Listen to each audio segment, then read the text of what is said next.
በስመ አብ ወወልድ ወመንፈስ ቅዱስ አሃዱ አምላክ አሜን። የሐዋርያው የቅዱስ ጳውሎስ መልእክት ወደ ሮሜ ሰዎች ምዕራፍ 1 ሐዋርያ ሊሆን የተጠራ የኢየሱስ ክርስቶስ ባሪያ ጳውሎስ በነቢያቱ አፍ በቅዱሳን መጻሕፍት አስቀድሞ ተስፋ ለሰጠው ለእግዚአብሔር ወንጌል ተለየ። ይህም ወንጌል በሥጋ ከዳዊት ዘር ስለተወለደ እንደ ቅድስና መንፈስ ግን ከሙታን መነሳት የተነሣ በኃይል የእግዚአብሔር ልጅ ሆኖ ስለተገለጠ ስለ ልጁ ነው። እርሱም ጌታችን ኢየሱስ ክርስቶስ ነው። በእርሱም ስለ ስሙ በአሕዛብ ሁሉ መካከል ከእምነት የሚነሣ መታዘዝ እንዲገኝ ጸጋንና ሐዋርያነትን ተቀብለን በእነርሱም መካከል የኢየሱስ ክርስቶስ ልትሆኑ የተጠራችሁ እናንተ ደግሞ ናችሁ። እግዚአብሔር ለተወደዳችሁና ቅዱሳን ልትሆኑ ለተጠራችሁ በሮሜ ላላችሁ ሁሉ ከእግዚአብሔር ከአባታችን ከጌታም ከኢየሱስ ክርስቶስ ጸጋና ሰላም ለእናንተ ይሁን። እምነታችሁ በዓለም ሁሉ ስለተሰማች አስቀድሜ ስለ ሁላችሁ አምላኬን በኢየሱስ ክርስቶስ አመሰግናለሁ። በልጁ ወንጌል በመንፈሴ የማገለግለው እግዚአብሔር ምስክሬ ነውና ምናልባት ብዙ ቆይቼ ወደ እናንተ አሁን እንድመጣ በእግዚአብሔር ፈቃድ መንገዴን እንዲያቀናልኝ እየለመንሁ ሁልጊዜ ስጸልይ ስለ እናንተ አላቋርጥ አሳስባለሁ። ትጸኑ ዘንድ መንፈሳዊ ስጦታ እንዳካፍላችሁ ላያችሁ እናፍቃለሁና ይህንም ማለቴ በመካከላችን ባለች በእናንተና በእኔ እምነት አብረን በእናንተ እንድንጽናና ነው። ወንድሞች ሆይ በሌሎች አሕዛብ ደግሞ እንደሆነ በእናንተም ፍሬ አገኝ ዘንድ ብዙ ጊዜ ወደ እናንተ ልመጣ እንዳሰብሁ እስካሁን ግን እንደ ተከለከልሁ ታውቁ ዘንድ እወዳለሁ። ለግሪክ ሰዎችና ላልተማሩም ለጥበበኞችና ለማያስተውሉም ዕዳ አለብኝ። ስለዚህም በሚቻለኝ መጠን በሮሜ ላላችሁ ለእናንተ ደግሞ ወንጌልን ልሰብክ ተዘጋጅቻለሁ። በወንጌል አላፍርምና አስቀድሞ ለአይሁዳዊው ደግሞም ለግሪክ ሰው ለሚያምኑ ሁሉ የእግዚአብሔር ኃይል ለማዳን ነውና ጻድቅ በእምነት ይኖራል ተብሎ እንደ ተጻፈ የእግዚአብሔር ጽድቅ ከእምነት ወደ እምነት በርሱ ይገለጣልና። እውነትን በአመፃ በሚከለክሉ ሰዎች በኀጢአተኝነታቸውና በአመፃቸው ሁሉ ላይ የእግዚአብሔር ቁጣ ከሰማይ ይገለጣልና እግዚአብሔር ስለ ገለጣቸው ስለ እግዚአብሔር ሊታወቅ የሚችለው በእነርሱ ዘንድ ግልጥ ነውና የማይታየው ባሕሪ እርሱም የዘላለም ኃይሉ ደግሞም አምላክነቱ ከዓለም ፍጥረት ጀምሮ ከተሠሩት ታውቆ ግልጥ ሆኖ ይታያልና ስለዚህም እግዚአብሔርን እያወቁ እንደ እግዚአብሔርነቱ መጠን ስላላከበሩትና ስላላመሰገኑት የሚያመካኙት አጡ። ነገር ግን በሐሳባቸው ከንቱ ሆኖ የማያስተውለውም ልባቸው ጨለመ። ጥበበኞች ነን ሲሉ ደንቆሮ ሆኑ። የማይጠፋውንም የእግዚአብሔርን ክብር በሚጠፋ ሰውና በወፎች አራት እግር ባላቸውም በሚንቀሳቀሱትም መልክ መስለው ለወጡ። ስለዚህ እርስ በርሳቸው ሥጋቸውን ሊያዋርዱ እግዚአብሔር በልባቸው ፍትወት ወደ ርኩስነት አሳልፎ ሰጣቸው። ይህም የእግዚአብሔርን እውነት በውሸት ስለለወጡ ለፈጣሪም ፈንታ የተፈጠረውን ስላመለኩና ስላገለገሉ ነው። እርሱም ለዘላለም የተባረከ ነው። አሜን። ስለዚህ እግዚአብሔር ለሚያስነውር ምኞት አሳልፎ ሰጣቸው። ሴቶቻቸው ለባሕርያቸው የሚገባውን ሥራ ለባሕርያቸው በማይገባው ለወጡ።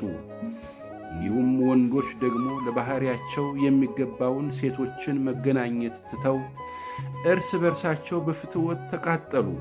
ወንዶችም በወንዶች ነውር አድርገው በስህተታቸው የሚገባውን ብድራት በራሳቸው ተቀበሉ። እግዚአብሔርን ለማወቅ ባልወደዱት መጠን እግዚአብሔር በማይገባውን ያደረጉ ዘንድ ለማይረባ አእምሮ አሳልፎ ሰጣቸው። ዓመፃ ሁሉ፣ ግፍ፣ መመኘት፣ ክፋት ሞላባቸው። ቅናትን፣ ነፍስ መግደልን፣ ክርክርን፣ ተንኰልን፣ ክፉ ጠባይን ተሞሉ። የሚያሾከሽኩ ሐሜተኞች፣ አምላክን የሚጠሉ፣ የሚያንገላቱ፣ ትዕቢተኞች፣ ትምክህተኞች፣ ክፋትን የሚፈላለጉ፣ ለወላጆቻቸው የማይታዘዙ፣ የማያስተውሉ፣ ውል የሚያፈርሱ፣ ፍቅር የሌላቸው፣ ምሕረት ያጡ ናቸው። እንደነዚህ ለሚያደርጉት ሞት ይገባቸዋል የሚለውን የእግዚአብሔርን ሕግ እያወቁ እነዚህን ከሚያደርጉ ጋር ይስማማሉ እንጂ አድራጊዎች ብቻ አይደሉም። ምስጋና ለእግዚአብሔር። ምዕራፍ 2 ስለዚህ አንተ የምትፈርድ ሰው ሁሉ ሆይ የምታመካኘው የለህም፣ በሌላው በምትፈርድበት ነገር ራስህን ትኮንናለህና፣ አንተው ፈራጁ እነዚያን ታደርጋለህና። እንደዚህም በሚያደርጉት ላይ የእግዚአብሔር ፍርድ እውነተኛ እንደሆነ እናውቃለን። አንተም እንደዚህ በሚያደርጉ የምትፈርድ ያንም የምታደርግ ሰው ሆይ አንተ ከእግዚአብሔር ፍርድ የምታመልጥ ይመስልሃልን? ወይስ የእግዚአብሔር ቸርነት ወደ ንስሐ እንዲመራ ሳታውቅ የቸርነቱንና የመቻሉን የትዕግሥቱንም ባለጠግነት ትንቃለህን? ነገር ግን እንደ ጥንካሬህና ንስሐ እንደማይገባ ልብህ እግዚአብሔር ቀን ፍርድ በሚገለጥበት በቁጣ ቀን ቁጣን በራስ ላይ ታከማቻለህ። እርሱ ለእያንዳንዱ እንደ ሥራው ያስረክበዋል። በበጎ ሥራ በጽናት ምስጋናን፣ ክብርን፣ የማይጠፋንም ሕይወት ለሚፈልጉ የዘላለምን ሕይወት ይሰጣቸዋል። ለዓመፃ በሚታዘዙ እንጂ ለእውነት በማይታዘዙትና በአድመኞች ላይ ግን ቁጣና መቅሰፍት ይሆንባቸዋል። ክፉውን በሚያደርግ ሰው ነፍስ ሁሉ መከራና ጭንቀት ይሆንበታል። አስቀድሞ በአይሁዳዊ ደግሞም በግሪክ ሰው፣ ነገር ግን በጎ ሥራ ለሚያደርጉ ሁሉ ምስጋናና ክብር ሰላምም ይሆንላቸዋል። አስቀድሞ ለአይሁዳዊው ደግሞም ለግሪክ ሰው፣ እግዚአብሔር ለሰው ፊት አያዳላምና። ያለ ሕግ ኀጢአት ያደረጉ ሁሉ ያለ ሕግ ደግሞ ይጠፋሉና፣ ሕግም ሳላቸው ኀጢአት ያደረጉ ሁሉ በሕግ ይፈረድባቸዋል። በእግዚአብሔር ፊት ሕግን የሚያደርጉት ይጸድቃሉ እንጂ ሕግን የሚሰሙ ጻድቃን አይደሉምና። ሕግ የሌላቸው አሕዛብ ከባሕርያቸው የሕግን ትእዛዝ ሲያደርጉ እነዚያ ሕግ ባይኖራቸው እንኳ ሥራቸው ሕግ ናቸውና፣ እነርሱም ሕሊናቸው ሲመሰክርላቸው አሳባቸውም እርስ በርሳቸው ሲካሰስ ወይም ሲያመካኝ በልባቸው የተጻፈውን የሕግ ሥራ ያሳያሉ። ይህም እግዚአብሔር በኢየሱስ ክርስቶስ እኔ በወንጌል እንዳስተማርሁ በሰው ዘንድ የተሰወረውን በሚፈርድበት ቀን ይሆናል። አንተ ግን አይሁዳዊ ብትባል በሕግም ብትደገፍ በእግዚአብሔርን ብትመካ ፈቃዱንም ብታውቅ ከሕግም ተምረህ የሚሻለውን ፈትነህ ብትወድ በሕግም የእውቀትና የእውነት መልክ ስላለህ የዕውሮች መሪ በጨለማም ላሉ ብርሃን የሰነፎችም አስተማሪ የሕፃናትም መምህር እንደሆንህ በራስህ ብታታመን፣ እንግዲህ አንተ ሌላውን የምታስተምር ራስህን አታስተምርምን? አትስረቅ ብለህ የምትሰብክ ትሰርቃለህን? አታመንዝር የምትል ታመነዝራለህን? ጣዖትን የምትጸየፍ ቤተ መቅደስን ትዘርፋለህን? በሕግ የምትመካ ሕግን በመተላለፍ እግዚአብሔርን ታሳፍራለህን? በእናንተ ሰበብ የእግዚአብሔር ስም በአሕዛብ መካከል ይሰደባልና ተብሎ እንደተጻፈ። ሕግን ብታደርግ መገረዝስ ይጠቅማል። ሕግን ተላላፊ ብትሆን ግን መገረዝህ አለመገረዝ ሆኗል። እንግዲህ ያልተገረዘ ሰው የሕግን ሥርዓት ቢጠብቅ አለመገረዙ እንደ መገረዝ ሆኖ አይቈጠርለትምን? ከፍጥረቱም ያልተገረዘ ሕግን የሚፈጽም ሰው የሕግ መጽሐፍና መገረዝ ሳለህ ሕግን በምትተላለፈው በአንተ ይፈረድብሃል። በግልጥ አይሁዳዊ የሆነ አይሁዳዊ አይደለምና፣ በግልጥ በሥጋ የሚደረግ መገረዝም መገረዝ አይደለምና። ዳሩ ግን በስውር አይሁዳዊ የሆነ አይሁዳዊ ነው። መገረዝም በመንፈስ የሚደረግ የልብ መገረዝ ነው እንጂ በመጽሐፍ አይደለም። የእርሱ ምስጋና ከእግዚአብሔር ነው እንጂ ከሰው አይደለም። ምስጋና ለእግዚአብሔር። ምዕራፍ 3 እንግዲህ የአይሁዳዊ ብልጫው ምንድር ነው? ወይስ የመገረዝ ጥቅሙ ምንድር ነው? በሁሉ ነገር ብዙ ነው። አስቀድሞ የእግዚአብሔር ቃላት አደራ ተሰጥቷቸው ታዲያ ምንድር ነው? የማያምኑ ቢኖር አለማመናቸው የእግዚአብሔርን ታማኝነት ያስቀራልን? እንዲህ አይሁን። በቃልህ ትጸድቅ ዘንድ ወደ ፍርድ በገባህም ጊዜ ትረታ ዘንድ ተብሎ እንደ ተጻፈ ሰው ሁሉ ውሸተኛ ከሆነ እግዚአብሔር እውነተኛ ይሁን። ነገር ግን ዓመፃችን የእግዚአብሔርን ጽድቅ የሚያስረዳ ከሆነ ምን እንላለን? ቁጣን የሚያመጣ እግዚአብሔር ዓመፀኛ ነውን? እንደ ሰው ልማድ እላለሁ፣ እንዲህ አይሁን። እንዲህ ቢሆን እግዚአብሔር በዓለም እንዴት ይፈርዳል? በእኔ ውሸት ግን የእግዚአብሔር እውነት ለክብሩ ከላቀ ስለምን በእኔ ደግሞ እንደ ኃጢአተኛ ገና ይፈረድብኛል? ስለምንስ መልካም እንዲመጣ ክፉ አናደርግም? እንዲሁ ይሰድቡናልና አንዳንዱም እንዲሁ እንድንል ያደርጉናልና የእርሱም ፍርድ ቅን ነው። እንግዲህ ምን ይሁን? ከእነርሱ እንበልጣለንን? ከቶ አይደለም። አይሁድም የግሪክ ሰዎችም ሁሉ ከኀጢአት በታች እንደሆኑ አስቀድመን ከሰናቸዋልና እንዲሁ ተብሎ እንደ ተጻፈ ጻድቅ የለም አንድስ እንኳ፣ አስተዋይም የለም፣ እግዚአብሔርንም የሚፈልግ የለም። ሁሉ ተሳስተዋል፣ በአንድነትም የማይጠቅሙ ሆነዋል። ቸርነት የሚያደርግ የለም አንድስ እንኳ የለም። ጉሮሯቸው እንደ ተከፈተ መቃብር ነው፣ በምላሳቸውም ሸንግለዋል። የእባብ መርዝ ከከንፈሮቻቸው በታች አለ፣ አፋቸውም እርግማንና መራራነት ሞልቶበታል። እግሮቻቸው ደምን ለማፍሰስ ፈጣኖች ናቸው። ጥፋትና ጉስቁልና በመንገዳቸው ይገኛል፣ የሰላምንም መንገድ አያውቁም። በዓይኖቻቸው ፊት እግዚአብሔርን መፍራት የለም። አፍም ሁሉ ይዘጋ ዘንድ ዓለምም ሁሉ ከእግዚአብሔር ፍርድ በታች ይሆን ዘንድ ሕግ የሚናገረው ሁሉ ከሕግ በታች ላሉት እንዲናገር እናውቃለን። ይህም የሕግን ሥራ በመሥራት ሥጋ የለበሰ ሁሉ በእርሱ ፊት ስለማይጸድቅ ነው፣ ኀጢአት በሕግ ይታወቃልና። አሁን ግን በሕግና በነቢያት የተመሰከረለት የእግዚአብሔር ጽድቅ ያለ ሕግ ተገልጧል። እርሱም ለሚያምኑ ሁሉ የሆነ በኢየሱስ ክርስቶስ በማመን የሚገኘው የእግዚአብሔር ጽድቅ ነው። ልዩነት የለምና ሁሉ ኀጢአትን ሠርተዋልና የእግዚአብሔርን ክብር ጎድሏቸዋል። በኢየሱስ ክርስቶስም በሆነው ቤዛነት በኩል እንዲያው በጸጋው ይጸድቃሉ። እርሱንም እግዚአብሔር በእምነት የሚገኝ በደሙም የሆነ ማስተስሪያ አድርጎ አቆመው። ይህም በፊት የተደረገውን ኀጢአት በእግዚአብሔር ችሎታ ስለመተው ጽድቁን ያሳይ ዘንድ ነው። ራሱም ጻድቅ እንዲሆን በኢየሱስም የሚያምነውን እንዲያጸድቅ አሁን በዚህ ዘመን ጽድቁን ያሳይ ዘንድ። ትምክህት እንግዲህ ወዴት ነው? እርሱ ቀርቶአል። በየትኛው ሕግ ነው? በሥራ ሕግ ነውን? አይደለም፣ በእምነት ሕግ ነው እንጂ።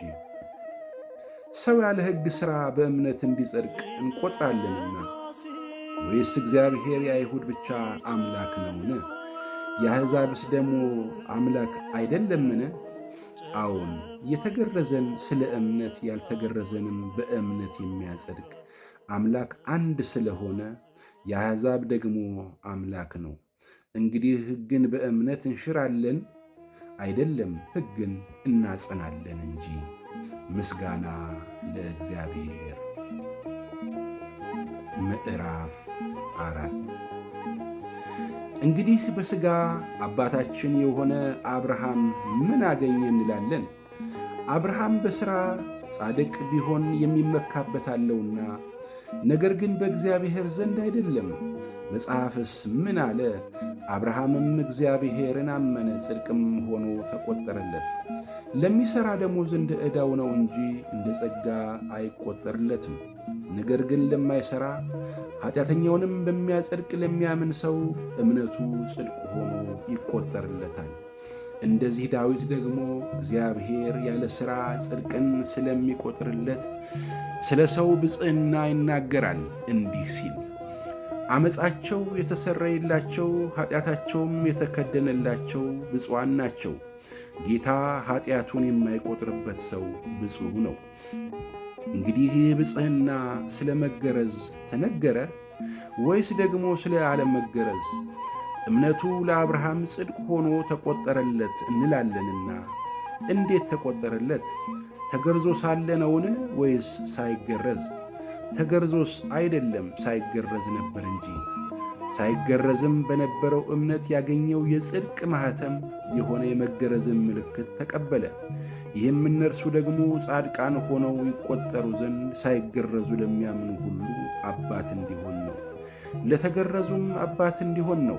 ይኸውም ለተገረዙት ብቻ አይደለም፣ ነገር ግን አባታችን አብርሃም ሳይገረዝ የነበረውን የእምነቱን ፍለጋ ደግሞ ለሚከተሉ ነው።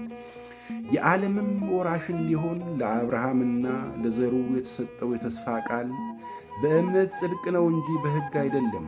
ከሕግ የሆኑትስ ወራሾች ከሆኑ እምነት ከንቱ ሆኗል፣ የተስፋውም ቃል ተሽሯል። ሕጉ መቅሰፍትን ያደርጋልና፣ ነገር ግን ሕግ በሌለበት መተላለፍ የለም። ስለዚህም ከሕግ በታች ሳይሆን ከአብርሃም እምነት ደግሞ ለሆነ ለዘሩ ሁሉ ተስፋው ቃል እንዲጸና እንደ ጸጋ ይሆን ዘንድ በእምነት ነው። እርሱም ለብዙ አሕዛብ አባትን አደረግሁ ተብሎ እንደ ተጻፈ፣ ለሙታን ሕይወት በሚሰጥ የሌለውንም እንዳለ አድርጎ በሚጠራ ባመነበት በአምላክ ፊት የሁላችን አባት ነው። ዘርህ እንዲሁ ሊሆን ነው እንደተባለ ተስፋ ባልሆነው ጊዜ የብዙ አሕዛብ አባት እንዲሆን ተስፋ ይዞ አመነ። የ100 ዓመትም ሽማግሌ ስለሆነ እንደ ምውት የሆነውን የራሱን ሥጋና የሳራ ማኅፀን ምውት መሆኑን በእምነቱ ሳይደክም ተመለከተ። ለእግዚአብሔርም ክብር እየሰጠ የሰጠውንም ተስፋ ደግሞ ሊፈጽም እንዲችል አጥብቆ እየተረዳ በእምነት በረታ እንጂ ባለማመን ምክንያት በእግዚአብሔር ተስፋ ቃል አልተጠራጠረም። ስለዚህ ደግሞ ጽድቅ ሆኖ ተቈጠረለት። ነገር ግን ተቈጠረለት የሚለው ቃል ስለ እርሱ ብቻ የተጻፈ አይደለም፣ ስለ እኛም ነው እንጂ። ስለ በደላችን አልፎ የተሰጠውን እኛን ስለ ማጽደቅም የተነሣውን ጌታችን ኢየሱስን ከሙታን ባስነሣው ለምናምን ለእኛ ይቈጠርን ዘንድ አለው። ምስጋና ለእግዚአብሔር። ምዕራፍ 5 እንግዲህ በእምነት ከጸደቅን በእግዚአብሔር ዘንድ በጌታችን በኢየሱስ ክርስቶስ ሰላምን እንያዝ። በእርሱም ደግሞ ወደ ቆምንበት ወደዚህ ጸጋ በእምነት መግባትን አግኝተናል። በእግዚአብሔር ክብርም ተስፋ እንመካለን። ይህም ብቻ አይደለም፣ ነገር ግን መከራ ትዕግሥትን እንዲያደርግ፣ ትዕግሥትም ፈተናን፣ ፈተናም ተስፋን እንዲያደርግ እያወቅ በመከራችን ደግሞ እንመካለን። በተሰጠንም በመንፈስ ቅዱስ የእግዚአብሔር ፍቅር በልባችን ስለፈሰሰ ተስፋ አያሳፍርም። ገና ደካሞች ሳለን ክርስቶስ ዘመኑ ሲደርስ ስለ ኃጢአተኞች ሞቷልና፣ ስለ ጻድቅ የሚሞት በጭንቅ ይገኛልና፣ ስለ ቸር ሰው ግን ሊሞት እንኳ የሚደፍር ምናልባት ይገኝ ይሆናል። ነገር ግን ገና ኃጢአተኞች ሳለን ክርስቶስ ስለ እኛ ሞቷልና እግዚአብሔር ለእኛ ያለውን የራሱን ፍቅር ያስረዳል። ይልቁንስ እንግዲህ አሁን በደሙ ከጸደቅን በእርሱ ከቁጣው እንድናለን። ጠላቶች ሳለን ከእግዚአብሔር ጋር በልጁ ሞት ከታረቅን፣ ይልቁንም ከታረቅን በኋላ በሕይወቱ እንድናለን። ይህም ብቻ አይደለም፣ ነገር ግን አሁን መታረቁን ባገኘንበት በጌታችን በኢየሱስ ክርስቶስ በኩል በእግዚአብሔር ደግሞ እንመካለን። ስለዚህም ምክንያት ኃጢአት በአንድ ሰው ወደ ዓለም ገባ፣ በኃጢአትም ሞት፣ እንደዚሁም ሁሉ ኃጢአትን ስላደረጉ ሞት ለሰው ሁሉ ደረሰ። ሕግ እስከ መጣ ድረስ ኃጢአት በዓለም ነበርና፣ ነገር ግን ሕግ በሌለበት ጊዜ ኃጢአት አይቈጠርም።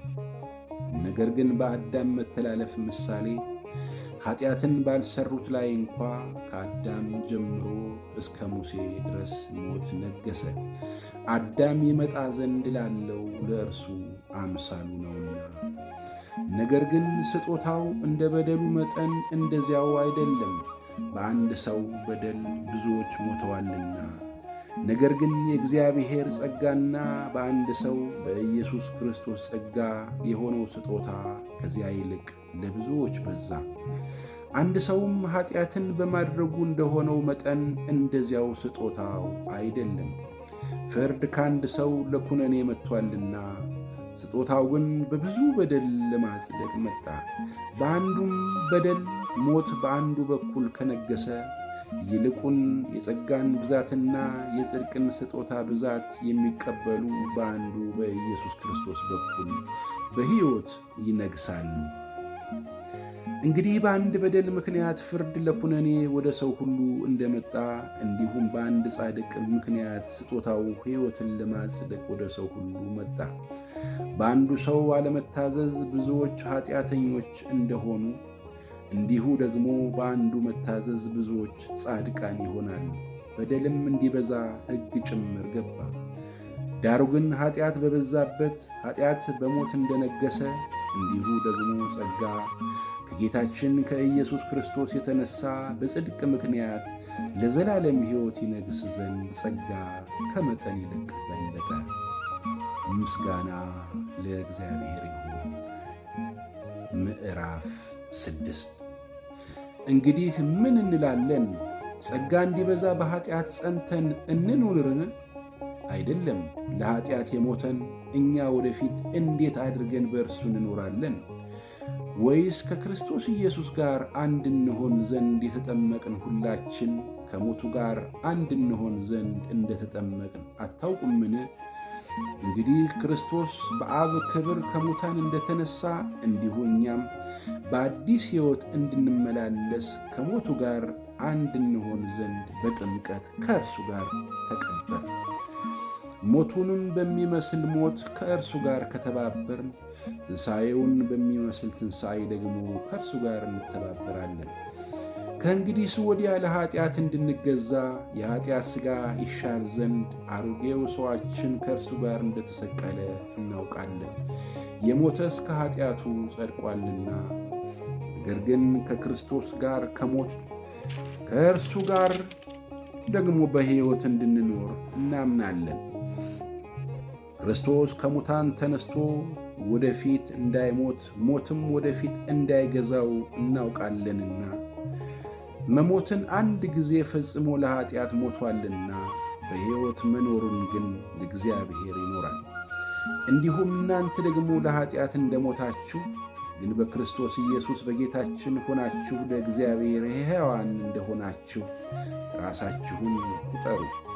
እንግዲህ ለምኞት እንድትታዘዙ በሚሞት ሥጋችሁ ኃጢአት አይንገስ። ብልቶቻችሁንም የአመፃ የጦር ዕቃ አድርጋችሁ ለኃጢአት አታቅርቡ። ነገር ግን ከሙታን ተለይታችሁ በሕይወት እንደምትኖሩ ራሳችሁን ለእግዚአብሔር አቅርቡ። ብልቶቻችሁንም የጽድቅ የጦር ዕቃ አድርጋችሁ ለእግዚአብሔር አቅርቡ። ኃጢአት አይገዛችሁምና ከጸጋ በታች እንጂ ከሕግ በታች አይደላችሁምና። እንግዲህ ምን ይሁን? ከጸጋ በታች እንጂ ከሕግ በታች ስላይደለን ኃጢአትን እንስራን? አይደለም። ለመታዘዝ ባሪያዎች እንድትሆኑ ራሳችሁን ለምታቀርቡለት ለእርሱ ለምትታዘዙለት ባሪያዎች እንደሆናችሁ አታውቁምን? ወይም ለሞት የኃጢአት ባሪያዎች ወይም ለጽድቅ የመታዘዝ ባሪያዎች ናችሁ።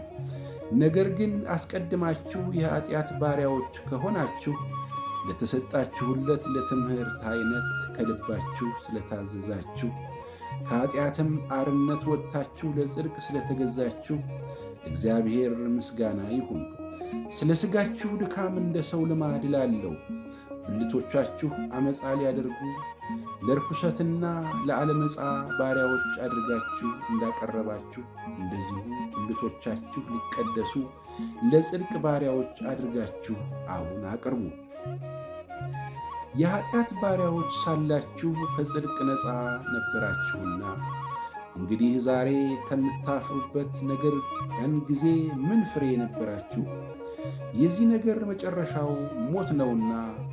አሁን ግን ከኀጢአት አርነት ወጥታችኋል፣ እግዚአብሔርን ተገዝታችሁ ልትቀደሱ ፍሬ ያላችሁ፣ መጨረሻውም የዘላለም ሕይወት ነው።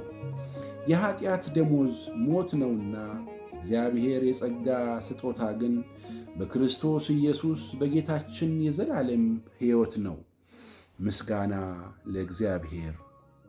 ምዕራፍ 7 ወንድሞች ሆይ ሕግን ለሚያውቁ እናገራለሁና ሰው ባለበት ዘመን ሁሉ ሕግ እንዲገዛው አታውቁምን? ያገባች ሴት ባሏ በሕይወት ሲኖር ከእርሱ ጋር በሕግ ታስራለችና፣ ባሏ ቢሞት ግን ስለ ባሏ ከሆነው ሕግ ትፈታለች።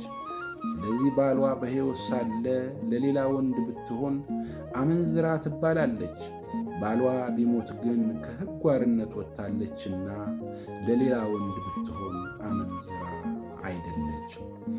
እንዲሁ ወንድሞች ሆይ እናንተ ደግሞ በክርስቶስ ሥጋ ለሕግ ተገድላችኋል፣ ለእግዚአብሔር ፍሬ እንድናፈራ እናንተ ለሌላው ከሙታን እንደተነሣው ለእርሱ ትሆኑ ዘንድ በሥጋ ሳለን በሕግ የሚሆን የኀጢአት መሻት ለሞት ፍሬ ሊያፈራ በብልቶቻችን ይሠራ ነበርና፣ አሁን ግን ለእርሱ ለታሰርንበት ስለ ሞትን ከሕግ ተፈተናል። ስለዚህ በአዲሱ በመንፈስ ኑሮ እንገዛለን እንጂ በአሮጌው በፊደል ኑሮ አይደለም። እንግዲህ ምን እንላለን? ሕግ ኀጢአት ነውን? አይደለም። ነገር ግን በሕግ ባይሆን ኀጢአትን ባላወቅኩም ነበር። ሕጉ አትመኝ ባላለ ምኞትን ባላወቅኩም ነበርና፣ ኀጢአት ግን ምክንያት አግኝቶ ምኞትን ሁሉ በትእዛዝ ሠራብኝ። ኀጢአት ያለ ሕግ ሞት ነውና፣ እኔም ድሮ ያለ ሕግ ሕያው ነበርሁ። ትእዛዝ በመጣች ጊዜ ግን ኀጢአት ሕያው ሆነ፣ እኔም ሞትሁ። ለሕይወትም የተሰጠችውን ትእዛዝ እርሷን ለሞት ሆና አገኘኋት። ኀጢአት ምክንያት አግኝቶ በትእዛዝ አታሎኛልና በእርሷም ገድሎኛል። ስለዚህ ሕጉ ቅዱስ ነው፣ ትእዛዚቱም ቅድስትና ጽድቅት በጎም ናት። እንግዲህ በጎ የሆነውን ነገር ለእኔ ሞት ሆነብኝን? አይደለም። ነገር ግን ኀጢአት ሆነ። ኀጢአትም በትእዛዝ ምክንያት ያለ ልክ ኀጢአተኛ የሆነ ዘንድ ኀጢአትም እንዲሆን ይገለጥ ዘንድ በጎ በሆነው ነገር ለእኔ ሞትን ይሠራ ነበር። ሕግ መንፈሳዊ እንደሆነ እናውቃለንና፣ እኔ ግን ከኀጢአት በታች ልሆን የተሸጥሁ የሥጋ ነኝ። የማደርገውን አላውቅምና የምጠላውን ያን አድርጋለሁና፣ ዳሩ ግን የምወደውን እርሱን አላደርገውም። የማልወደውን ግን የማደርግ ከሆኑ ሕግ መልካም እንደሆነ እመሰክራለሁ።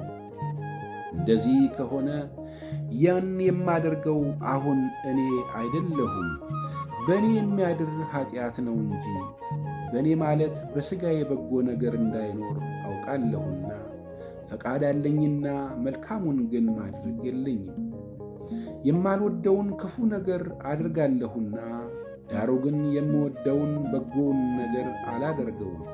የማልወደውን የማደርግ ከሆንሁ ግን ያን የማደርገው አሁን እኔ አይደለሁም፣ በእኔ የሚኖር ኀጢአት ነው እንጂ። እንግዲያስ መልካሙን አደርግ ዘንድ ስወድ በእኔ ክፉ እንዲያደርግብኝ ሕግን አገኛለሁ።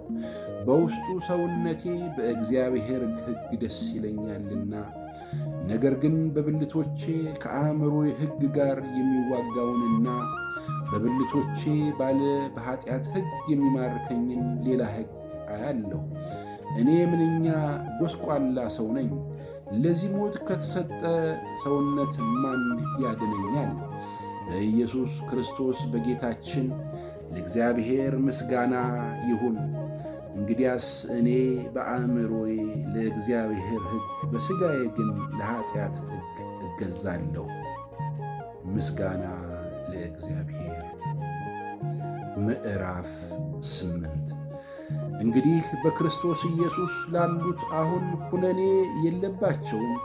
በክርስቶስ ኢየሱስ ያለው የሕይወት መንፈስ ሕግ ከኀጢአትና ከሞት ሕግ አርነት አውጥቶኛልና ከሥጋ የተነሣ ስለ ደከመ ለሕግ ያልተቻለውን እግዚአብሔር የገዛ ልጁን በኀጢአተኛ ሥጋ ምሳሌ በኀጢአትም ምክንያት ልኮ አድርጓልና እንደ መንፈስ ፈቃድ እንጂ እንደ ሥጋ ፈቃድ በማንመሳት በእኛ የሕግ ትእዛዝ ይፈጸም ዘንድ ኀጢአትን በሥጋ ኮነነ። እንደ ሥጋ ፈቃድ የሚኖር የሥጋን ነገር ያስባሉና እንደ መንፈስ ፈቃድ የሚኖሩ ግን የመንፈስን ነገር ያስባሉ። ስለ ሥጋ ማሰብ ሞት ነውና ስለ መንፈስ ማሰብ ግን ሕይወትና ሰላም ነው። ስለ ሥጋ ማሰብ እግዚአብሔር ዘንድ ጥል ነውና ለእግዚአብሔር ሕግ አይገዛምና መገዛትም ተስኖታል። በሥጋ ያሉትም እግዚአብሔርን ደስ ሊያሰኙት አይችሉም። እናንት ግን የእግዚአብሔር መንፈስ በእናንተ ዘንድ ቢኖር በመንፈስ እንጂ በሥጋ አይደላችሁም። የክርስቶስ መንፈስ የሌለው ከሆነ ግን ይኸው የእርሱ ወገን አይደለም። ክርስቶስ በእናንተ ውስጥ ቢሆን ሰውነታችሁ በኀጢአት ምክንያት የሞተ ነው፣ መንፈሳችሁ ግን በጽድቅ ምክንያት ሕያው ነው። ነገር ግን ኢየሱስን ከሙታን ያስነሣው የእርሱ መንፈስ በእናንተ ዘንድ ቢኖር ክርስቶስ ኢየሱስን ከሙታን ያስነሣው እርሱ በእናንተ በሚኖረው በመንፈሱ ለሚሞተው ሰውነታችሁ ደግሞ ሕይወትን ይሰጠዋል። እንግዲህ ወንድሞች ሆይ ዕዳ አለብን፣ እንደ ሥጋ ፈቃድ ግን እንኖር ዘንድ ለሥጋ አይደለም። እንደ ሥጋ ፈቃድ ብትኖሩ ትሞቱ ዘንድ አላችሁና፣ በመንፈስ ግን የሰውነትን ሥራ ብትገድሉ በሕይወት ትኖራላችሁ። እግዚአብሔር መንፈስ የሚመሩ ሁሉ እነዚህ የእግዚአብሔር ልጆች ናቸውና አባ አባት ብለን የምንጮኽበትና የልጅነትን መንፈስ ተቀብላችሁ እንጂ እንደገና ለፍርሃት የባርነት መንፈስ አልተቀበላችሁምና የእግዚአብሔር ልጆች መሆናችንን ያ መንፈስ ራሱ ከመንፈሳችን ጋር ይመሰክራል። ልጆች ከሆን ወራሾች ደግሞ ነን ማለት የእግዚአብሔር ወራሾች ነን። አብርሃምንም እንድንከብር አብረን መከራ ብንቀበል ከክርስቶስ ጋር አብረን ወራሾች ነን። ለእኛም ይገለጥ ዘንድ ካለው ክብር ጋር ቢመዛዘን የአሁኑ ዘመን ሥቃይ ምንም እንዳይደለ አስባለሁ። የፍጥረት ናፍቆት የእግዚአብሔርን ልጆች መገለጥ ይጠባበቃልና፣ ፍጥረት ለከንቱነት ተገዝቷልና በተስፋ ስላስገዛው ነው እንጂ በፈቃዱ አይደለም። ተስፋውም ፍጥረት ራሱ ደግሞ ከጥፋት ባርነት ነፃነት ወጥቶ ለእግዚአብሔር ልጆች ወደሚሆን ክብር እንዲደርስ ነው። ፍጥረት ሁሉ እስካሁን ድረስ አብሮ በመቃተትና በምጥ መኖሩን እናውቃለንና፣ እርሱም ብቻ አይደለም፣ ነገር ግን የመንፈስ በኩራት ያለን ራሳችን ደግሞ የሰውነታችን ቤዛ የሆነውን ልጅነት እየተጠባበቅ ራሳችን በውስጣችን እንቃትታለን። በተስፋ ድነናልና። ነገር ግን ተስፋ የሚደረግበቱ ነገር ቢታይ ተስፋ አይደለም። የሚያየውንማ ማን ተስፋ ያደርገዋል? የማናየውን ግን ተስፋ ብናደርገው በትዕግሥት እንጠባበቃለን። እንዲሁም ደግሞ መንፈስ ድካማችንን ያግዛል፣ እንዴት እንድንጸልይ እንደሚገባን አናውቅምና። ነገር ግን መንፈስ ራሱ በማይነገር መቃተት ይማልደናልና፣ ልብንም የሚመረምረው የመንፈስ ሐሳብ ምን እንደሆነ ያውቃል፣ እንደ እግዚአብሔር ፈቃድ ስለ ቅዱሳን ይማልዳልና። እግዚአብሔርንም ለሚወዱት እንደ ሐሳቡም ለተጠሩት ነገር ሁሉ ለበጎ እንዲደረግ እናውቃለንና። ልጁ በብዙ ወንድሞች መካከል በኩር ይሆን ዘንድ አስቀድሞ ያወቃቸው የልጁን መልክ እንዲመስሉ አስቀድሞ ደግሞ ወስኗልና። አስቀድሞም የወሰናቸውን እነዚህን ደግሞ ጠራቸው፣ የጠራቸውንም እነዚህን ደግሞ አጸደቃቸው፣ ያጸደቃቸውንም እነዚህን ደግሞ አከበራቸው። እንግዲህ ስለዚህ ነገር ምን እንላለን? እግዚአብሔር ከእኛ ጋር ከሆነ ማን ይቃወመናል? ለገዛ ልጁ ያልራራለት ነገር ግን ስለ ሁላችን አሳልፎ የሰጠው ያው ከእርሱ ጋር ደግሞ ሁሉን ነገር እንዲያውቅ እንዴት አይሰጠንም? እግዚአብሔር የመረጣቸውን ማን ይከሳቸዋል? የሚያጸድቅ እግዚአብሔር ነው፣ የሚኮንንስ ማን ነው? የሞተው ይልቁንም ከሙታን የተነሳው በእግዚአብሔር ቀኝ ያለው ደግሞ ስለ እኛ የሚማልደው ክርስቶስ ኢየሱስ ነው። ከክርስቶስ ፍቅር ማን ይለየናል? መከራ ወይስ ጭንቀት ወይስ ስደት ወይስ ራብ ወይስ ራቁትነት ወይስ ፍርሃት ወይስ ሰይፍ ነውን? ስለ አንተ ቀኑን ሁሉ እንገደላለን፣ እንደሚታረዱ በጎች ተቆጠርን ተብሎ እንደተጻፈ ነው። በዚህ ሁሉ ግን በወደደን በእርሱ ከአሸናፊዎች እንበልጣለን። ሞት ቢሆን ሕይወትም ቢሆን መላእክትም ቢሆኑ ግዛትም ቢሆን ያለውም ቢሆን የሚመጣውን ቢሆን ኃያላትም ቢሆኑ ከፍታም ቢሆን ዝቅታም ቢሆን ልዩ ፍጥረትም ቢሆን በክርስቶስ ኢየሱስ በጌታችን ካለ ከእግዚአብሔር ፍቅር ሊለየን እንዳይችል ተረድቻለሁ። ምስጋና ለእግዚአብሔር ይሁን። ምዕራፍ 9 ብዙ ሐዘን የማያቋርጥም ጭንቀት በልቤ ያለብኝ ስል በክርስቶስ ሆኜ እውነትን እናገራለሁ፣ አልዋሽምም።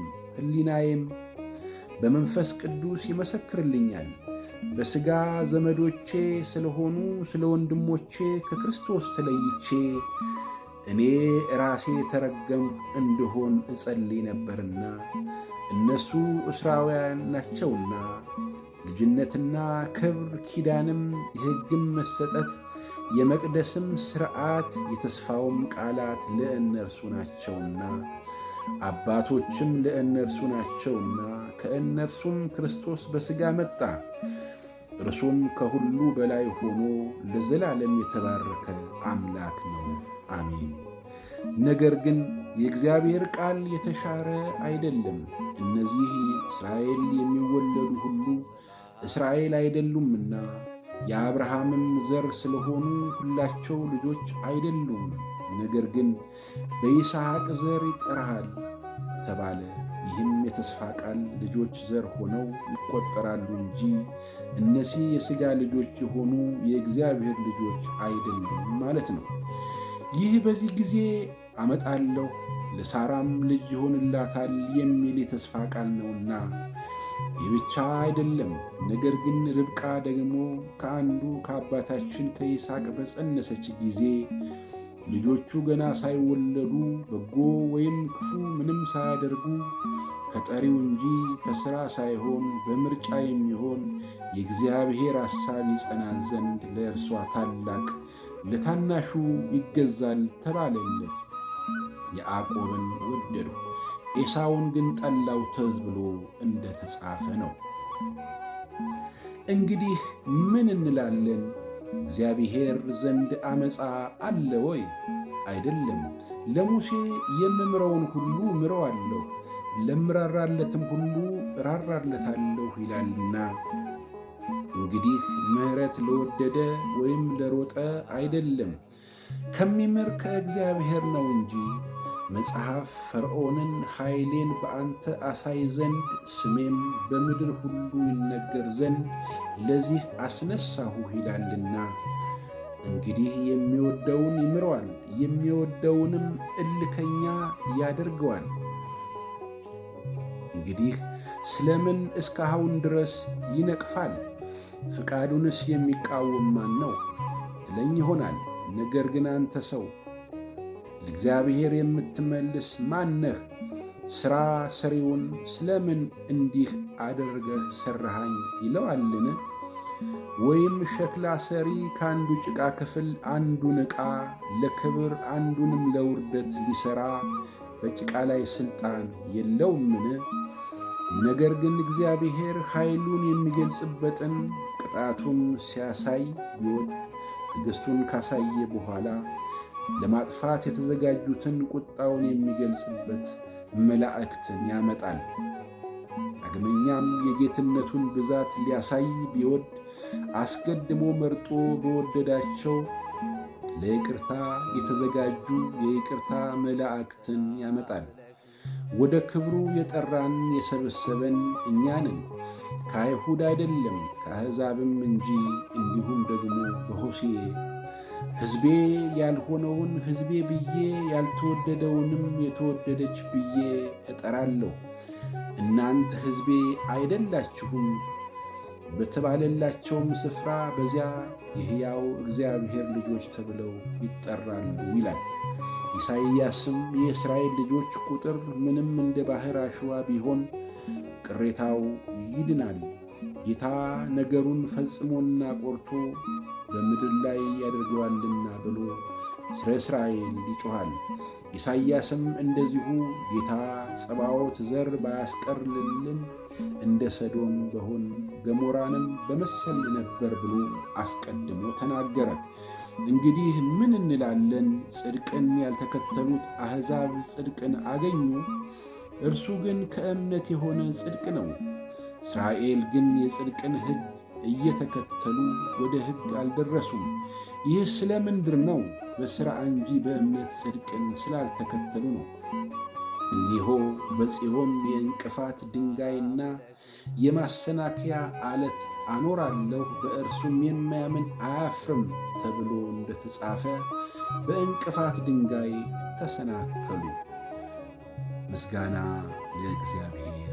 ምዕራፍ 10 ወንድሞች ሆይ የልቤ በጎ ፈቃድና ስለ እስራኤል ወደ እግዚአብሔር ልመናዬን እንዲድኑ ነው። በእውቀት አይቅኑ እንጂ ለእግዚአብሔር እንዲቀኑ እመሰክርላቸዋለሁና። የእግዚአብሔርን ጽድቅ ሳያውቁ የራሳቸውንም ጽድቅ ሊያቆሙ ሲፈልጉ ለእግዚአብሔር ጽድቅ አልተገዙም። የሚያምኑ ሁሉ ይጸድቁ ዘንድ ክርስቶስ የሕግ ፍጻሜ ነውና። ሙሴ ከሕግ የሆነውን ጽድቅ የሚያደርገው ሰው ከእርሱ በሕይወት እንዲኖር ጽፏልና። ከእምነት የሆነ ጽድቅ ግን እንዲህ ይላል፣ በልብህ ማን ወደ ሰማይ ይወጣል አትበል፣ ይህ ክርስቶስን ለማውረድ ነው። ወይስ በልብህ ወደ ጥልቁ ማን ይወርዳል አትበል፣ ይህ ክርስቶስን ከሙታን ለማውጣት ነው። ነገር ግን ምን ይላል? በአፍህ በልብህም ሆኖ ቃሉ ቀርቦልሃል። ይህም የምናስብከው የእምነት ቃል ነው። ኢየሱስ ጌታ እንደሆነ በአፍህ ብትመሰክር እግዚአብሔርም ከሙታን እንዳስነሳው በልብህ ብታምን ትድናለህና። ሰው በልቡ አምኖ ይጸድቃልና በአፉም መስክሮ ይድናልና። መጽሐፍ በእርሱ የሚያምን ሁሉ አያፍርም ይላልና። በአይሁዳዊና በግሪክ ሰው መካከል ልዩነት የለምና አንዱ ጌታ የሁሉ ጌታ ነውና ለሚጠሩትም ሁሉ ባለጠጋ ነው። የጌታን ስም የሚጠራ ሁሉ ይድናልና።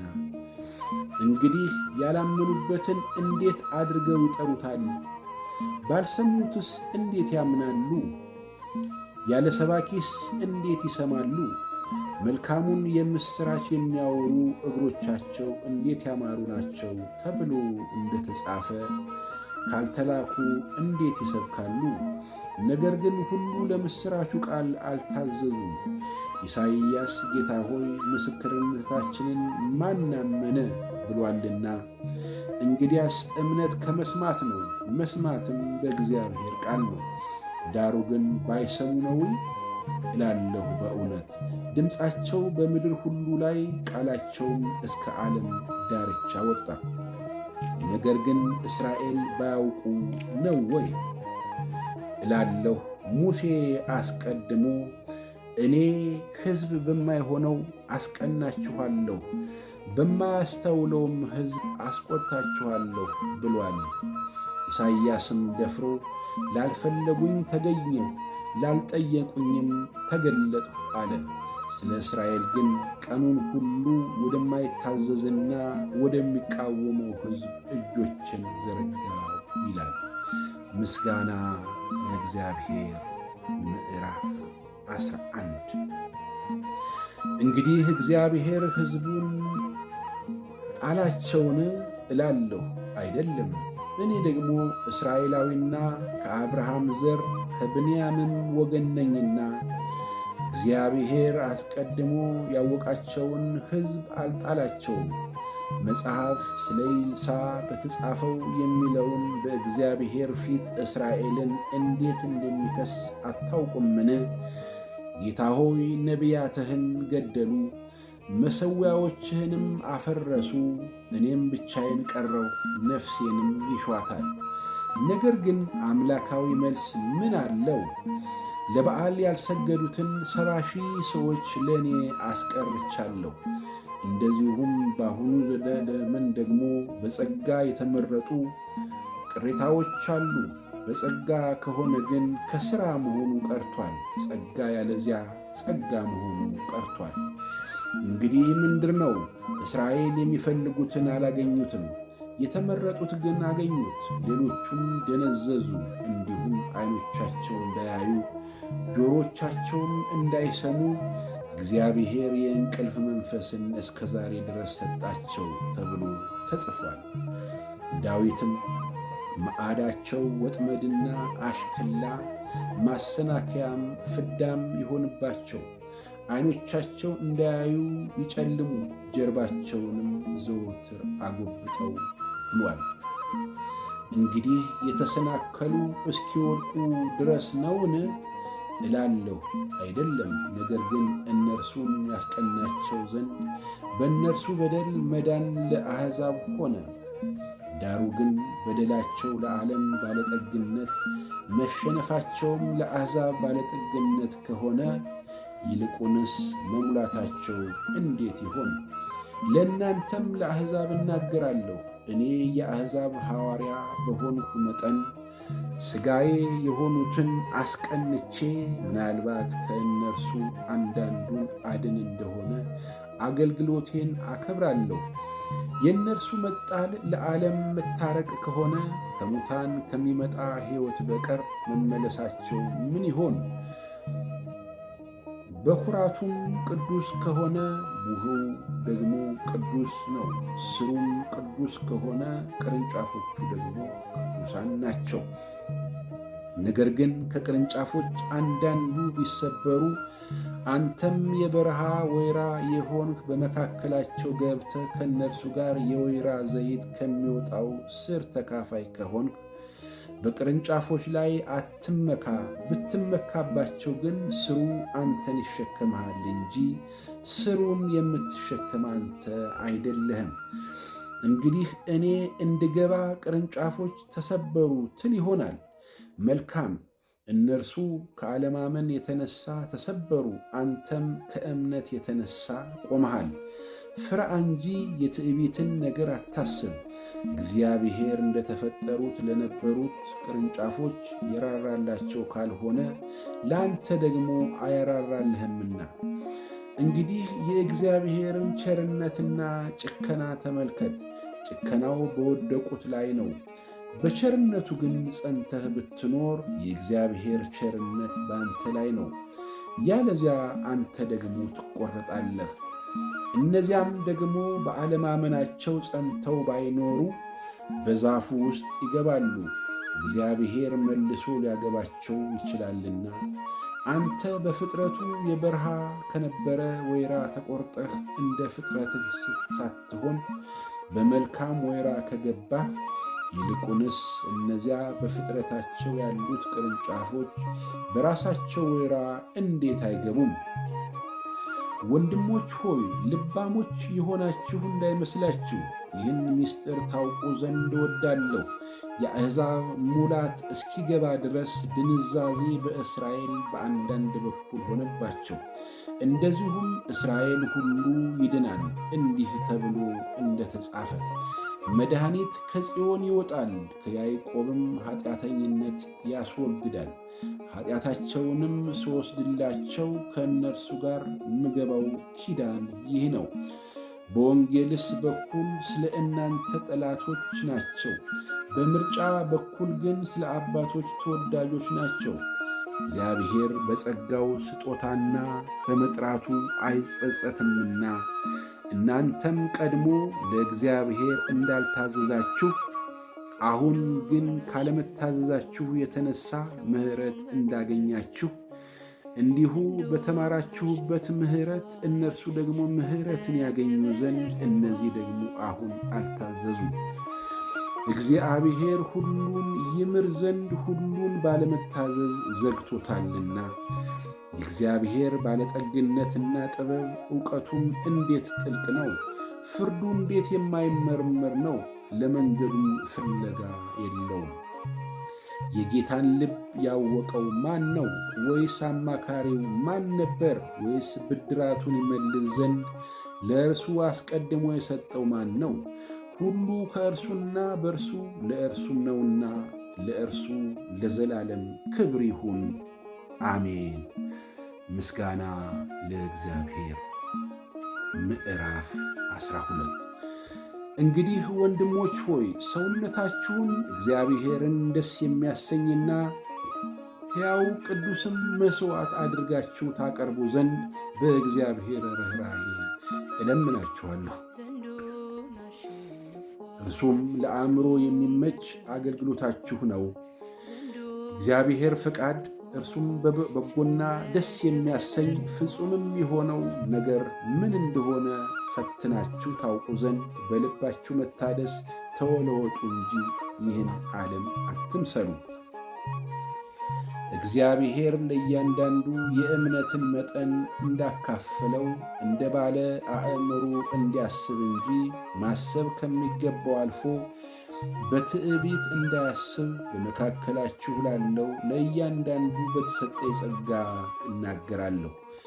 በአንድ አካል ብዙ ብልቶች እንዳሉን የብልቶቹም ሁሉ ሥራ አንድ እንዳይደለ እንዲሁ ብዙዎች ስንሆን በክርስቶስ አንድ አካል ነን።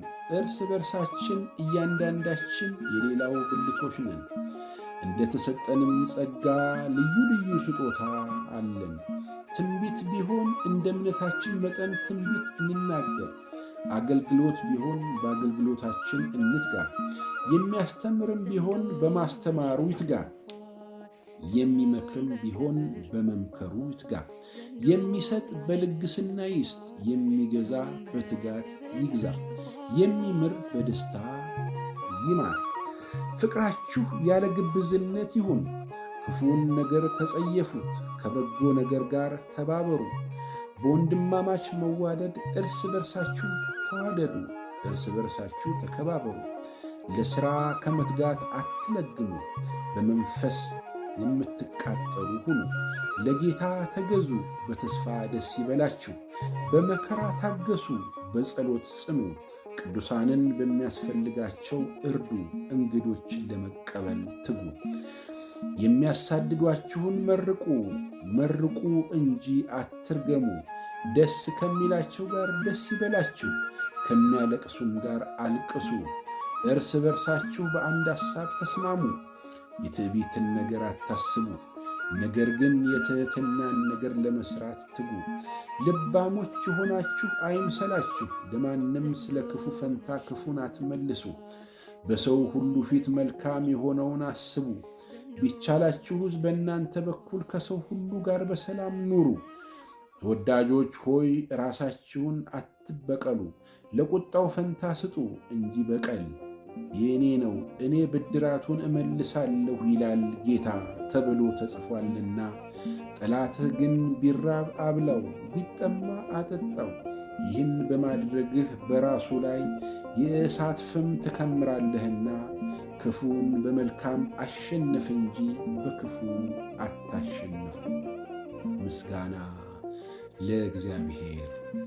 ምዕራፍ 13 ነፍስ ሁሉ በበላይ ላሉት ባለሥልጣኖች ይገዛ፣ ከእግዚአብሔር ካልተገኘ በቀር ሥልጣን የለምና። ያሉትም ባለሥልጣኖች በእግዚአብሔር የተሾሙ ናቸው። ስለዚህም ባለሥልጣንን የሚቃወም የእግዚአብሔርን ሥርዓት ይቃወማል። የሚቃወሙትም በራሳቸው ላይ ፍርድን ይቀበላሉ። ገዢዎች ለክፉ አድራጊዎች እንጂ መልካም ለሚያደርጉ የሚያስፈሩ አይደሉምና። ባለሥልጣንን እንዳትፈራ ትወዳለህን? መልካሙን አድርግ፣ ከእርሱም ምስጋና ይሆንልሃል። ለመልካም ነገር ላንተ የእግዚአብሔር አገልጋይ ነውና። ከንቱ ግን ሰይፍ አይታጠቅምና ክፉ ብታደርግ ፍራ፣ ቁጣውንም ለማሳየት ክፉ አድራጊውን የሚበቀል የእግዚአብሔር አገልጋይ ነውና። ስለዚህ ስለ ቁጣው ብቻ አይደለም፣ ነገር ግን ስለ ሕሊና ደግሞ መገዛት ግድ ነው። ስለዚህ ደግሞ ትገብራላችሁና በዚህ ነገር የሚተጉ የእግዚአብሔር አገልጋዮች ናቸውና። ለሁሉ የሚገባውን አስረክቡ፣ ግብር ለሚገባው ግብርን፣ ቀረጥ ለሚገባው ቀረጥን፣ መፈራት ለሚገባው መፈራት፣ ክብር ለሚገባው ክብርን ስጡ። እርስ በርሳችሁ ከመዋደድ በቀር ለማንም ዕዳ አይኑርባችሁ፣ ሌላውን የሚወድ ሕግን ይፈጽሞታልና። አታመንዝር፣ አትግደል፣ አትስረቅ፣ በውሸት አትመስክር፣ አትመኝ የሚለው ከሌላይቱ ትእዛዝ ሁሉ ጋር በዚህ ባልንጀራህን እንደ ነፍስህ ውደድ በሚለው ቃል ተጠቃሏልና። ፍቅር ለባልንጀራው ክፉ አያደርግም። ስለዚህ ፍቅር የሕግ ፍጻሜ ነው። ከእንቅልፍ የምትነሱበት ሰዓት አሁን እንደደረሰ ዘመኑን እወቁ። ካመንበት ጊዜ ይልቅ መዳናችን ዛሬ ወደ እኛ ቀርቧልና። ሌሊቱ አልፏል፣ ቀኑም ቀርቧል። እንግዲህ የጨለማውን ሥራ አውጥተን የብርሃንን ጋሻ ጦር እንላበስ። በቀን እንደምንሆን በአግባብ እንመላለስ። በዘፈንና በዝካር አይሁን፣ በዝሙትና በመዳራት አይሁን፣ በክርክርና በቅናት አይሁን። ነገር ግን ጌታ ኢየሱስ ክርስቶስን ልበሱት፣ ምኞቱንም እንዲፈጽም ለሥጋ አታስቡ። ምስጋና ለእግዚአብሔር። ምዕራፍ 14 በእምነት የደከመውንም ተቀበሉት፣ በሐሳቡም ላይ አትፍረዱ። ሁሉን ይበላ ዘንድ እንደተፈቀደለት የሚያምን አለ። ደካማው ግን አትክልት ይበላል። የሚበላ የማይበላውን አይናቀው፣ የማይበላውን በሚበላው አይፍረድ፣ እግዚአብሔር ተቀብሎታልና። አንተ በሌላው ሎሌ የምትፈርድ ማን ነህ? እርሱ ቢቆም ወይም ቢወድቅ ለገዛ ጌታው ነው። ነገር ግን እግዚአብሔር ሊያቆመው ይችላልና ይቆማል። ይህ ሰው አንድ ቀን ከሌላ ቀን እንዲሻል ያስባል፣ ያ ግን ቀን ሁሉ እንደሆነ ያስባል። እያንዳንዱ በገዛ አእምሮ አጥብቆ ይረዳ። ቀንን የሚያከብር ለጌታ ብሎ ይከብራል፣ የሚበላም እግዚአብሔርን ያመሰግናልና ለጌታ ብሎ ይበላል። የማይበላም ለጌታ ብሎ አይበላም፣ እግዚአብሔርንም ያመሰግናል። ከእኛ አንድስ እንኳ ለራሱ የሚኖር የለምና ለራሱም የሚሞት የለም። በሕይወት ሆነን ብንኖር ለጌታ እንኖራለንና ብንሞትም ለጌታ እንሞታለንና። እንግዲህ በሕይወት ሆነን ብንኖር ወይም ብንሞት የጌታ ነን። ስለዚህ ነገር ሙታንንም ሕያዋንንም ይገዛ ዘንድ ክርስቶስ ሞቶአልና ሕያውም ሆኖአልና። አንተም በወንድምህ ላይ ስለምን ትፈርዳለህ? ወይስ አንተ ደግሞ ወንድምህን ስለምን ትንቃለህ? ሁላችን በክርስቶስ ፍርድ ወንበር ፊት እንቆማለንና። እኔ ሕያው ነኝ ይላል ጌታ፣ ጉልበት ሁሉ ለእኔ ይንበረከካል፣ ምላስም ሁሉ እግዚአብሔርን ያመሰግናል ተብሎ ተጽፏልና። እንግዲያስ እያንዳንዳችን ስለ ራሳችን ለእግዚአብሔር መልስ እንሰጣለን። እንግዲህ ከዛሬ ጀምሮ እርስ በርሳችን አንፈራረድ፣ ይልቁን ግን ለወንድም እንቅፋትን ወይም ማሰናከያን ማንም እንዳያደርግበት ይህን ቁረጡ። በራሱ እርኩስ የሆነ ነገር ግን እንደሌለ በጌታ በኢየሱስ ሆኜ አውቄአለሁ ተረድቻለሁም። ነገር ግን ምንም ርኩስ እንዲሆን ለሚቆጥር ለእርሱ ርኩስ ነው። ወንድምህንም በመብል ምክንያት የምታሳዝን ከሆንህ እንግዲህ በፍቅር አልተመላለስክም። ክርስቶስ ለእርሱ የሞተለትን እርሱን በመብልህ አታጠፈውም። እንግዲህ ለእናንተ ያለው መልካም ነገር አይሰደብ። እግዚአብሔር መንግሥት፣ ጽድቅና ሰላም በመንፈስ ቅዱስም የሆነ ደስታ ናት እንጂ መብልና መጠጥ አይደለችምና። እንደዚህ አድርጎ ለክርስቶስ የሚገዛ እግዚአብሔርን ደስ ያሰኛልና በሰውም ዘንድ የተመሰገነ ነው። እንግዲያስ ሰላም የሚቆምበትን እርስ በርሳችንም የምንታነጽበትን እንከተል። በመብል ምክንያት የእግዚአብሔርን ሥራ አታፍርስ። ሁሉ ንጹሕ ነው። በመጠራጠር የተበላ እንደሆነ ግን ለዚያ ሰው ክፉ ነው። ሥጋን አለመብላት ወይንም አለመጠጣት፣ ወንድምህም የሚሰናከልበትን አለማድረግ መልካም ነው። ላንተ ያለህ እምነት በእግዚአብሔር ፊት ለራስህ ይሁንልህ። ፈትኖ መልካም እንዲሆን በሚቆጥረው ነገር በራሱ ላይ የማይፈርድ ብፁዕ ነው። የሚጠራጠረው ግን ቢበላ በእምነት ስላልሆነ ተኮንኗል። በእምነትም ያልሆነ ሁሉ ኃጢአት ነው። ምስጋና ለእግዚአብሔር። ምዕራፍ 15 እኛም ኃይለኞች የሆን የደካሞችን ድካም እንድንሸከም ራሳችንንም ደስ እንድናሰኝ ይገባናል። እያንዳንዳችን እንድናንጸው እርሱን ለመጠቀም ባልንጀራችንን ደስ እናሰኝ። ክርስቶስ ራሱን ደስ አላሰኘምና፣ ነገር ግን አንተን የነቀፉበት ነቀፋ ወደቀብን ተብሎ እንደተጻፈ ሆነበት። በመጽናትና መጻሕፍት በሚሰጡት መጽናናት ተስፋ ይሆንልን ዘንድ አስቀድሞ የተጻፈው ሁሉ ለትምህርታችን ተጽፏልና፣ በአንድ ልብ ሆናችሁ በአንድ አፍ እግዚአብሔርን ከእርሱም የጌታችን የኢየሱስ ክርስቶስ አባት ታከብሩ ዘንድ የትዕግሥትና የመጽናናት አምላክ እንደ ክርስቶስ ኢየሱስ ፈቃድ እርስ በርሳችሁ በአንድ ሐሳብ መሆንን ይስጣችሁ። ስለዚህ ክርስቶስ ለእግዚአብሔር ክብር እንደተቀበላችሁ እንዲሁ እርስ በርሳችሁ ተቀባበሉ። ለአባቶች የተሰጠውን የተስፋ ቃል ያጸና ዘንድ ደግሞም ስለዚህ በአሕዛብ መካከል አመሰግንሃለሁ ለስምህም እዘምራለሁ ተብሎ እንደተጻፈ አሕዛብ ስለ ምሕረቱ እግዚአብሔርን ያከብሩ ዘንድ ክርስቶስ ስለ እግዚአብሔር እውነት የመገረዝ አገልጋይ ሆነ እላለሁ። ደግሞም አሕዛብ ሆይ ከሕዝቡ ጋር ደስ ይበላችሁ ይላል። ደግሞም እናንት ሕዝቦችም ሁሉ ጌታን አመስግኑ፣ ሕዝቦቹም ሁሉ ይወድሱት ይላል። ደግሞም ኢሳይያስ የእሴይ ሥር አሕዛብንም ሊገዛ የሚነሣው ይሆናል፣ በእርሱም አሕዛብ ተስፋ ያደርጋሉ ይላል። የተስፋ አምላክም በመንፈስ ቅዱስ ኃይል በተስፋ እንድትበዙ በማመናችሁ ደስታንና ሰላምን ሁሉ ይሙላባችሁ። እኔም ራሴ ደግሞ ወንድሞች ሆይ በበጎነት ራሳችሁ እንደተሞላችሁ ዕውቀትም ሁሉ እንደሞላችሁ እርስ በርሳችሁ ደግሞ ልትገሰጹ እንዲቻላችሁ ስለ እናንተ ተረድቻለሁ። ነገር ግን አሕዛብ በመንፈስ ቅዱስ ተቀድሰው ተወደደ መሥዋዕት ሊሆኑ የእግዚአብሔር ወንጌል እንደ ካህን እያገለገልሁ ለአሕዛብ የክርስቶስ ኢየሱስ አገልጋይ እሆን ዘንድ ከእግዚአብሔር በተሰጠኝ ጸጋ ምክንያት ተመልሼ ላሳስባችሁ ብዬ በአንድ ቦታ በድፍረት ጻፍሁላችሁ።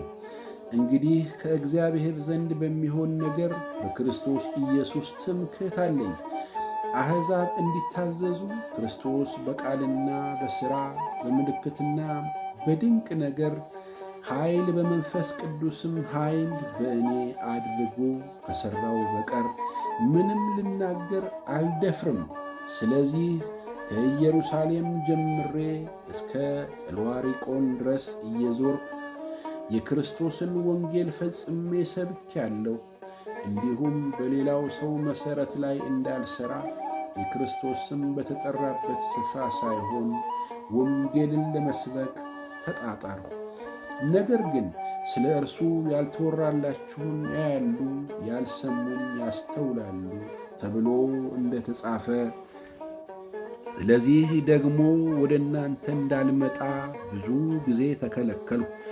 አሁን ግን በዚህ አገር ስፍራ ወደፊት ስለሌለኝ ከብዙ ዓመትም ጀምሬ ወደ እናንተ ልመጣ ናፍቆት ስላለኝ ወደ አስጰንያ በሄድሁ ጊዜ ሳልፍ እናንተን እንዳይ አስቀድሜም ጥቂት ብጠግባችሁ ወደዚያ በጉዞዬ እንድትረዱኝ ተስፋ አደርጋለሁ።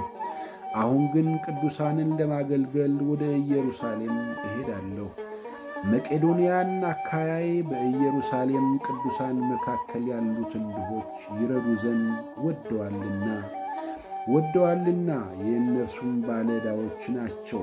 አሕዛብ በእነርሱ መንፈሳዊ ነገርን ተካፋዮች ከሆኑ በሥጋዊ ነገር ደግሞ ያገለግሏቸው ዘንድ ይገባቸዋልና።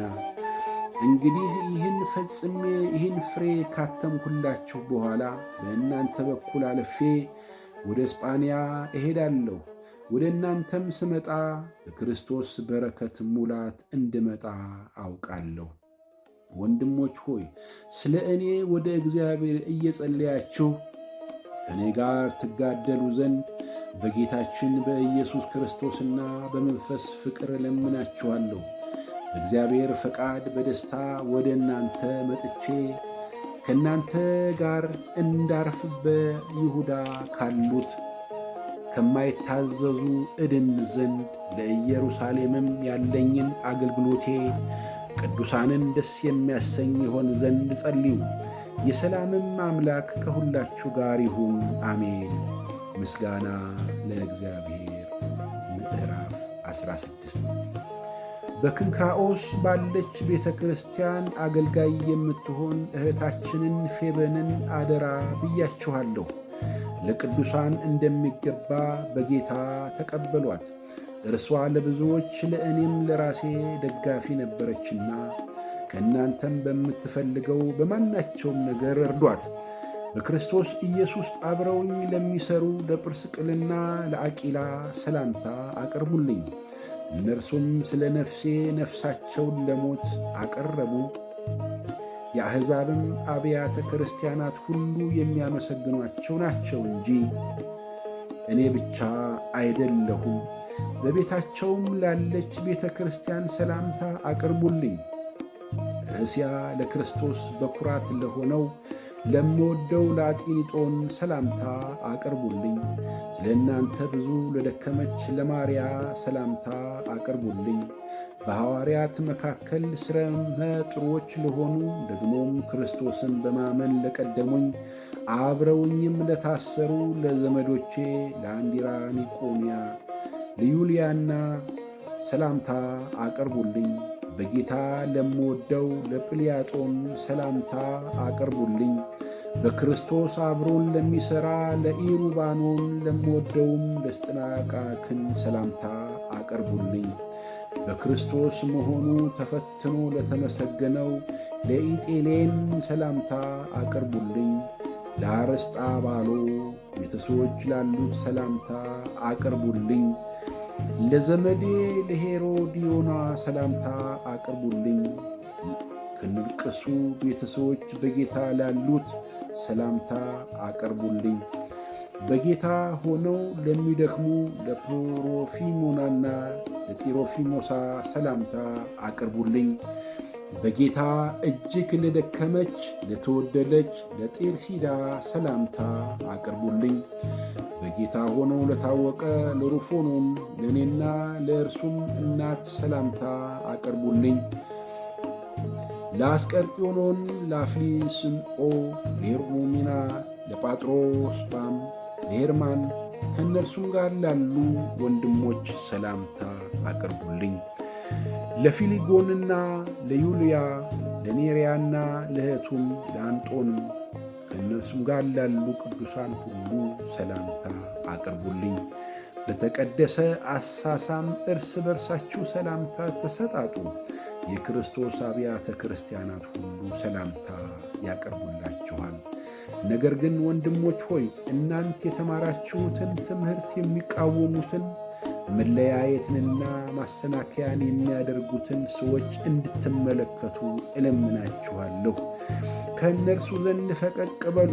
እንዲህ ያሉት ለገዛ ሆዳቸው እንጂ ለጌታችን ለኢየሱስ ክርስቶስ አይገዙምና በመልካምና የሚያቆላምጥ ንግግርም ተንኮል የሌለባቸውን ሰዎች ልብ ያታልላሉ። መታዘዛችሁ ለሁሉ ተወርቷልና እንግዲህ በእናንተ ደስ ይለኛል። ነገር ግን ለበጎ ነገር ጥበበኞች፣ ለክፉም የዋሆች እንድትሆኑ እወዳለሁ። የሰላምም አምላክ ሰይጣንን ከእግራችሁ በታች ፈጥኖ ይቀጠቅጠዋል። የጌታችን የኢየሱስ ክርስቶስ ጸጋ ከእናንተ ጋር ይሁን። አብሮኝ የሚሠራ ጢሞቴዎስ፣ ዘመዶቼም ሉቂዮስና ኢዮሶን ሱሲጲጥሮስም ሰላምታ ያቀርቡላችኋል። ይህን መልእክት የጻፍሁ እኔ ጢርጥዮስ በጌታ ሰላምታ አቀርብላችኋለሁ።